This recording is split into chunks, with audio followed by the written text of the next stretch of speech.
Hello दोस्तों, आप सभी के बीच एक फिल्म आई है ए पहुना ससुरारी में रही ना। तो चलिए इस फिल्म की पूरी अपडेट के बारे में जानते हैं। क्या है ये अपडेट।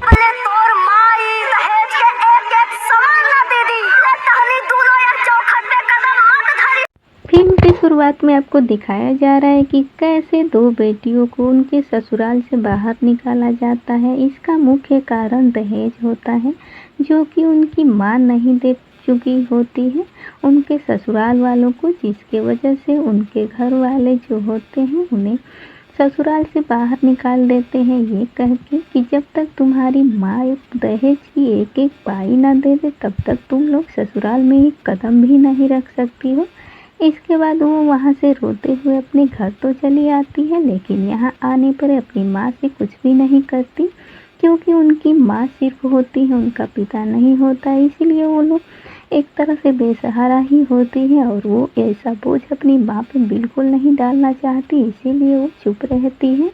इसी तरह उनकी माँ को ये लगता है कि शायद ये लोग यहाँ रहने आई है, लेकिन कुछ दिन बीत जाने के बाद तब उनको पता चलता है कि इन दोनों को तो वहाँ से निकाल दिया गया है। इसके बाद वो बोलती है कि तुम लोगों को वहाँ से निकाल दिया गया है और तुमने हमें बताया तक नहीं। तो वो बोलती है कि माँ, हम आपको बोझ नहीं बनना चाहते थे, लेकिन फिर भी आपको बता के हम आपको टेंशन में नहीं डालना चाहते थे।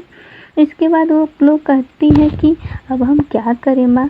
इसके बाद उनकी माँ बोलती है कि कोई बात नहीं, अगर तुम लोग वहाँ से आ गई हो तो मेरे पास एक अलग ही प्लान है, अब तुम लोग वही करो जो मैं कह रही हूँ। इसके बाद वो लोग बोलते हैं कि हम क्या करें। तो उनकी माँ बताती है कि तुम लोग अपने पति के यहाँ कॉल लगाओ और उनसे मीठी मीठी बातें करो, जिससे कि वो तुम्हारी बातों में आ जाए, और उसके बाद वो लोग जो भी कहेंगे तुम लोग कहो कि वो वही करेंगे। इसके बाद तुम उनको यहाँ बुला लेना, इसके बाद तो सब ठीक ही हो जाएगा। इसके बाद वही होता है, वो लोग वैसे ही कर देती है और वो अपने पति को यहाँ अपने मायके बुला लेती है। अब उनके घर वाले जो ससुराल वाले होते हैं ये सोच रहे होते हैं कि आखिर ये दोनों गए तो गए कहाँ। तब उनको पता चलता है कि वो दोनों तो ससुराल में जाके रह रहे हैं।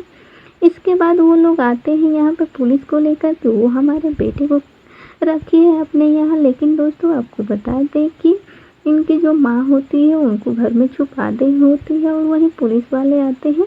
वो लोग बोलते हैं कि हम ऐसे किसी पे इल्ज़ाम नहीं लगा सकते हैं, आप लोग गलत इन पे इल्ज़ाम लगा रही हैं, और वैसे भी वो तो इनके पति हैं तो ये लोग ऐसे क्यों करेंगे। इसके बाद वो लोग चले जाते हैं। अब दोस्तों ये लोग उनके जो ससुराल वाले होते हैं वो उनको कैसे भी करके अपने यहाँ ले जाने के चक्कर में पड़े होते हैं।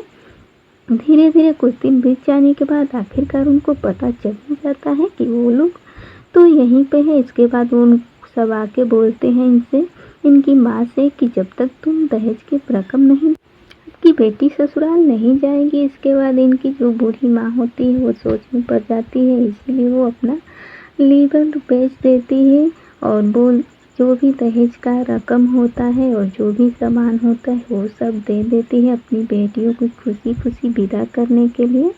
जब विदाई का वक्त आता है, जब उनकी बेटियां विदा हो रही होती है, तभी जो डॉक्टर होते हैं वो लोग आ जाते हैं इनको ले जाने के लिए। बोलते हैं कि चलिए माँ, आपका समय हो गया है।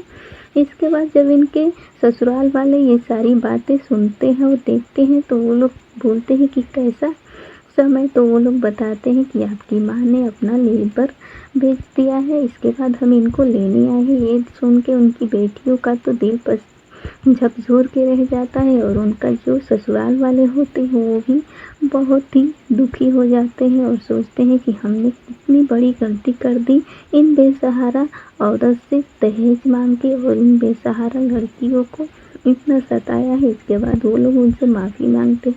मूवीज़ की कहानी काफ़ी ज़्यादा ज़बरदस्त है, आप सबको पसंद आएगा। इस फिल्म में आप सबको कॉमेडियन सीन भी काफ़ी ज़्यादा देखने को मिलेगा। साथ ही इसमें आप सब